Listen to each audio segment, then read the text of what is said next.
তোমার কি কি সমস্যা ছিল? সর্দি কাশি অ্যালার্জি কাশি শ্বাসকষ্ট সব। শ্বাসকষ্ট। হ্যাঁ। আচ্ছা, এটা কি খাওয়ার আগে ছিল তাই তো? হ্যাঁ। আচ্ছা, খাওয়ার পরে কি ফিল হচ্ছে? ঠিকঠাক। ঠিকঠাক আছে? হ্যাঁ।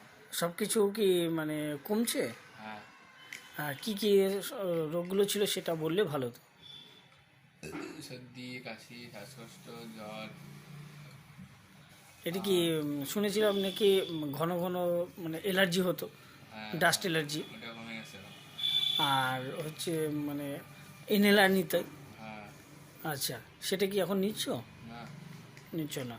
সেটা হচ্ছে কি খাচ্ছ? জয়জিং। হ্যাঁ। জয়জিং। আচ্ছা, তাহলে হচ্ছে আহ, তাহলে এই জয়জিংকে তাহলে ধন্যবাদ দেওয়া উচিত। হ্যাঁ। বলে জয় জয় মরিঙ্গ, হ্যাঁ। জয় জয় জয়জিং, জয় মরিঙ্গ বলো। জয় মরিঙ্গ। হ্যাঁ, জয় জয় মরিঙ্গ, জয় মরিঙ্গ। থ্যাংক ইউ জয় মরিঙ্গ। ফর মাই হুম, ঠিক আছে। হেল্প।